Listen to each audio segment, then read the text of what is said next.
चालू है तो चालू।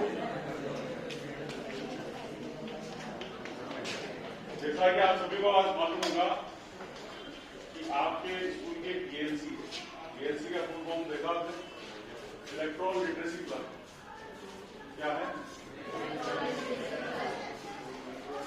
आपके स्कूल में शायद ये पहली बार ईएलसी हो रही है, अगर पहले हुई होती तो आपको ध्यान रखना।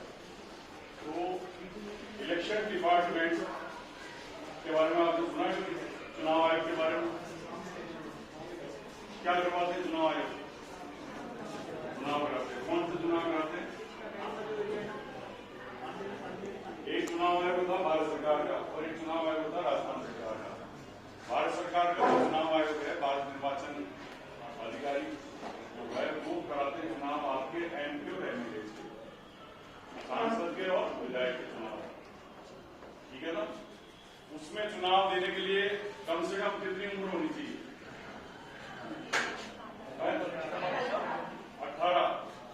18 वर्ष की उम्र होनी चाहिए। लेकिन इस बार चुनाव आयोग ने एक चीज नहीं करी है कि 70+ वालों को भी आवेदन करने का अधिकार दे दिया, एप्लीकेशन लगाने का अधिकार दे दिया। नहीं तो पहले 18 साल का होने के बाद में एप्लीकेशन भरी जाती थी। तो पहले क्या था कि पहले फॉर्म भरे जाते थे ऑफलाइन चुनाव के लिए, और अब चुनाव आयोग ने क्या किया है कि सारे काम ऑनलाइन कर दिए हैं।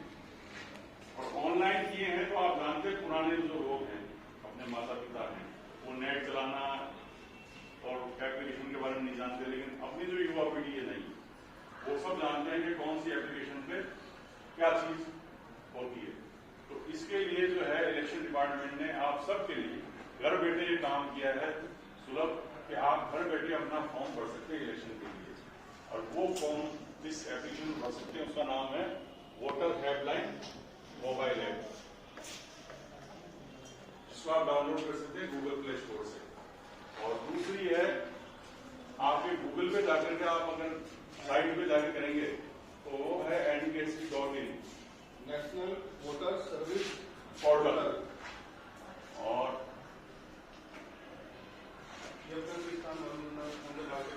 आप किस पार्ट में रह रहे हैं, कौन सी विधानसभा में रह रहे हैं, उसकी डिटेल अगर आपको मालूम करनी है तो SMS भेज करके मालूम कर सकते हैं। ईएलसी पे स्पेस देकर के एपिक नंबर डालना होता है, एक वोटर आईडी पे कार्ड नंबर होता है, उसको डालो और 1950 नंबर पे उसको मैसेज कर दो। तो आप कहाँ रहते हो, कौन से विधानसभा के पार्ट में, वो सब डिटेल्स का SMS। तो आज जो मेन मकसद है आपका वो है ईएलसी का। ईएलसी जो है वो परमानेंट स्थायी रूप से होती है सर आपके स्कूल में।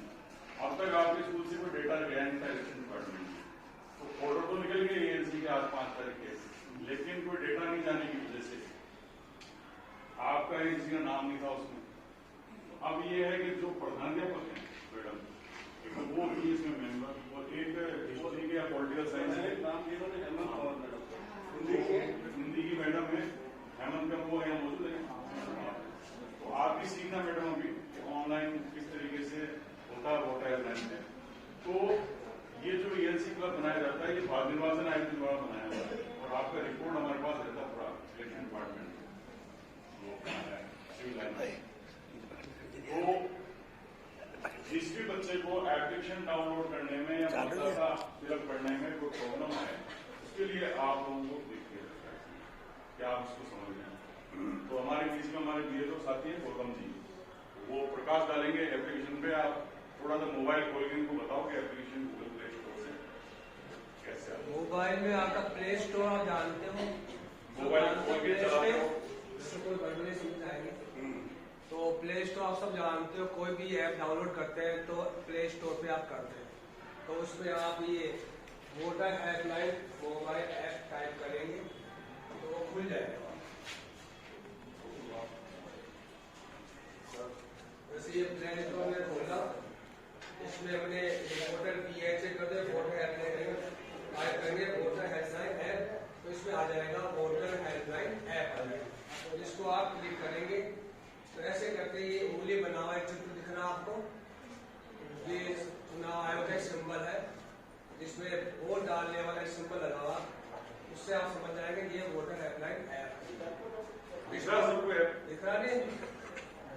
करेंगे लाइट खुल जाए। इसके बाद ये क्या, इसको ओपन करेंगे। ओपन करने के बाद दिख रहा बड़ा सा आ गया, खोलते ही वोटर हेल्पलाइन ऐप आ गया। इसमें आप ये करते हैं भारत निर्वाचन आयोग खुल जाता है। इसमें आपको सबसे पहले करना पड़ता है रजिस्ट्रेशन। आपका न्यू यूजर्स जो भी होते हैं उनको अपना एक पासवर्ड डलता है और अपना जो भी नंबर डालेंगे उससे पासवर्ड डल जाएगा और आपका रजिस्ट्रेशन हो जाएगा। जैसे मैंने क्या है इसमें वोटर रजिस्टर, इसमें लिखा voter registration, result, candidate information, election, complaint और ईवीएम मशीनों के सबके बारे में लिखा हुआ है, ध्यान से देखिए। अब वोटर रजिस्ट्रेशन है, सबसे पहले आपको वोटर रजिस्ट्रेशन करना होता है। हमने इसको दबा दिया। इसमें आगे इसमें लैंग्वेज सेटिंग है, न्यू वोटर रजिस्ट्रेशन फॉर्म 6। जो नया मतदाता है 17 प्लस के लोग हैं, ये 100 ऊपर के जो भी एज के हैं, वो जिनका वोटर आईडी में नाम नहीं है, चुनाव आयोग में वोट डालने के लिए उन्होंने कभी अप्लाई नहीं किया है, वो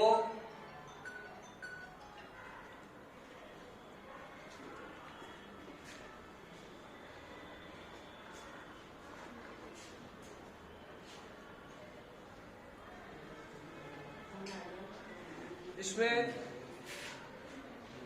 एक तो 6 नंबर का फॉर्म है और 6 नंबर का फॉर्म में आप बिल्कुल नए अप्लाई करने के लिए है। जो 18 प्लस के हैं या 17 प्लस के हैं वो वोट कर सकते हैं, अपना आवेदन कर सकते हैं। इसमें 3 चीज लगती है आपके लिए। एक तो आपकी फोटो अपने पास रखो और अपलोड कर लो। दूसरा है आधार कार्ड। आधार कार्ड इसलिए लगाते हैं, एक तो आज का हर जगह आधार कार्ड चल रहा है, चुनाव आयोग ने भी इसको अति आवश्यक कर दिया है कि इसको इससे जोड़ा जाए। तो उससे आपका उसमें होता है एड्रेस प्रूफ। एड्रेस प्रूफ में बहुत सारे ऑप्शन है हमारे पास, लेकिन ज्यादातर सब लोग क्या करते हैं, आधार कार्ड को गवर्नमेंट ने काफी इसको मान्यता दे दी है, तो एड्रेस प्रूफ में उसको काम में ले सकते हैं। तीसरी है date of birth. Date of birth में आपके 10 की मार्कशीट हो, 8 की मार्कशीट हो, वो भी नहीं है तो आधार कार्ड में आपकी डेट ऑफ बर्थ होती है, वो भी है, या जन्म प्रमाण पत्र जब निगम निगम से लेते हैं उसको भी आप अप्लाई कर सकते हैं। ये 3 चीजें आपको एप्लीकेशन डाउनलोड करने के लिए, आवेदन करने के लिए जरूरी होती है। इसमें 6 नंबर के लिए। दूसरा है फॉर्म नंबर 7। इसमें क्या है, यदि मान लीजिए आपका नाम ऑलरेडी मतदाता सूची में है तो, और जैसे किसी लड़के की शादी हो गई तो वो जाएगी दूसरे घर जाएगी, ससुराल जाएगी, तो यहाँ से वो चाहे तो नाम कटवा ले, तो खुद ही कार्ड कटवा सकती है और वहां जाकर नया अप्लाई कर सकती है। और या किसी जगह डेथ हो जाती है तो वो अपना फॉर्म नंबर 7 कोई भी भर सकता है, उनके परिवार सदस्य भर सकता है। तीसरा, यदि आपका ईपी कार्ड बन के आया, वोटर आईडी कार्ड बन के आया और उसमें काफी गलती आ गई है, नाम RAMESH आ गया, अब उससे गड़बड़ हो गई तो एक बार RAME करना है तो वो करेक्शन भी आप कर सकते हैं 8 नंबर के द्वारा। ये 3 हमारे पास ऑप्शन है। इन तीनों से आप अपना नया आवेदन कर सकते हैं। किसी का फॉर्म डिलीट कराना है, परिवार किसी का यहाँ से शिफ्ट हो गया पूरा परिवार, तो वहाँ पे उसको डिलीट करके नई जगह अप्लाई कर सकते हैं। तीसरा है करेक्शन। ये सब 3 चीज इसके अंदर है हमारे पास। इसके अलावा यदि किसी का वोटर आईडी गुम गया है, खो गया है, कट फिट गया है, तो इसके अंदर हमारे पास एक ऑप्शन होता है 001 का एक फॉर्म होता है, उसको अप्लाई करने से हमारे डुप्लीकेट बन के आ जाता है। ये 4 हमारे पास ऑप्शन है। तो ये वोटर हेल्पलाइन ऐप है, इसके अंदर न्यू रजिस्ट्रेशन करना पड़ता है। क्या करना पड़ता है, देखो ये है new voter registration, deletion, certificate form 8 और स्टेटस और चेक स्टेटस रजिस्ट्रेशन। तो हमें जैसे रजिस्ट्रेशन करना है तो रजिस्ट्रेशन के लिए दबा देंगे अपनी how to register to vote. तो इस प्रकार से हम हर चीज का रजिस्ट्रेशन अपन करते हैं। आप उसमें क्या करेंगे, अपना मोबाइल नंबर डालेंगे। यदि किसी का मोबाइल है भी कोई लाया है तो उसको आपका अप्लाई करवा सकते हैं। इसके अंदर हम आपको अलाउ नहीं है, लेकिन आप घर जाना न्यू। मैडम आपको भी सीखना है, ये जो वोटर हेल्पलाइन के बारे में बता रहे हैं, एक्चुअल में क्या है, इनको भी बता रहे हैं, आपको बता रहे हैं, इनको प्रॉब्लम आएगी तो आपको मेरी फोटो नहीं आ रही, मेरी फोटो नहीं आ रही। ले ली मैंने ले ली।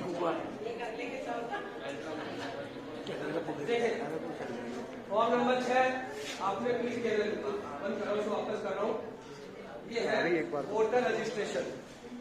यहाँ पे हमने दबा दिया, ये दबाया। इसमें 6 नंबर, अभी आप युवा 17 प्लस के हो गए होंगे, तो 17 प्लस का जो भी हो गया है, जिसका 1 अक्टूबर 2005, 1 अक्टूबर 5 से पहले के जो भी हैं, मतलब सितंबर के पूरा महीना चला गया, सितंबर पूरा चला गया, 1 अक्टूबर, 2 अक्टूबर नहीं, 2 अक्टूबर 2005 के बाद के नहीं, केवल 1 अक्टूबर 2005 तक के जो भी स्टूडेंट हैं वो 17 प्लस की श्रेणी में आ रहे हैं, उनका वोटर आईडी कार्ड बन सकता है।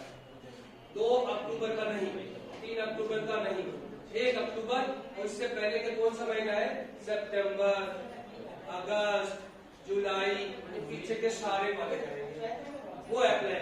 किसी का है 2005 में, किस का जन्म हुआ 2005 में, कौन सा महीना है, मार्च का, तो ये अप्लाई कर सकता है। और कौन है 2005 का, क्या डेट ऑफ बर्थ, नवंबर का, किसका नहीं बनेगा, क्योंकि 1 अक्टूबर के पहले, तो उससे पहले के महीने कौन सा है, सितंबर वाले महीने किस चले गए। और कोई है 2005 का, क्या डेट ऑफ बर्थ, सितंबर 2005, इसका ही बन सकता है। और कोई है 2005 का, क्या डेट ऑफ बर्थ, जनवरी 2005, इसका ही बन सकता है। ये अप्लाई कर सकते हैं, आपको बता रहा हूँ, समझ लें। ये है फॉर्म नंबर 6 को दबाएंगे आप, फॉर्म नंबर 6 को दबाएंगे, ये मैंने दबा दिया। यहाँ आते ही सबसे पहले आप रजिस्ट्रेशन करेंगे न्यू यूजर, क्या है, न्यू यूजर को मैं दबा दिया, ये न्यू यूजर के लिए। अभी करते ही मोबाइल नंबर आप डालेंगे, OTP डालेंगे, करते ही आपका रजिस्ट्रेशन हो जाएगा।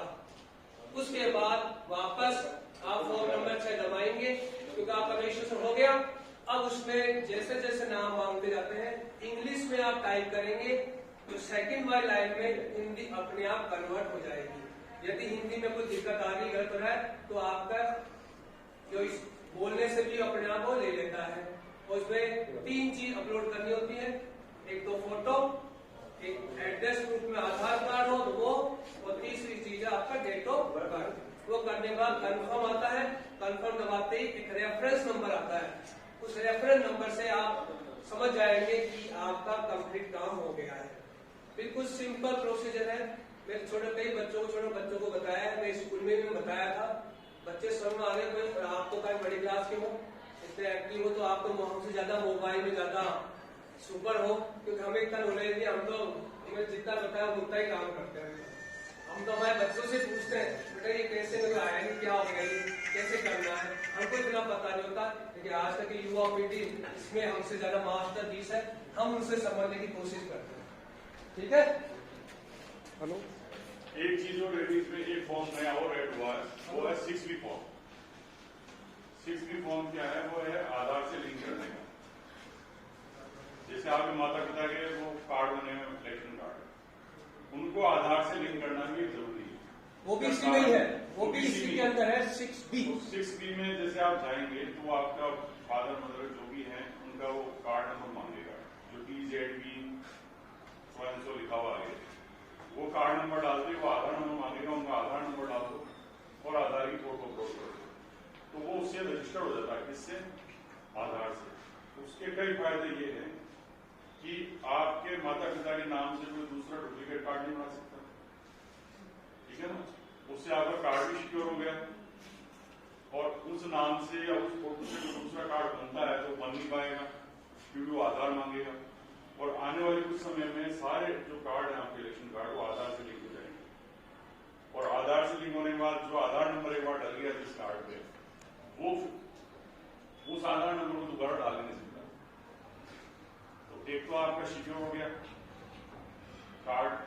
तो आप घर जाते क्या करेंगे कि आपका खुद अप्लाई कर सकते हैं, तो वो करना फॉर्म नंबर 6 में। और फिर बाद में आप अपने माता पिता के जो भी कार्ड है ना, उनको आधार से लिंक करना, उनके आधार नंबर, ठीक है ना, कर लेंगे सारे आप।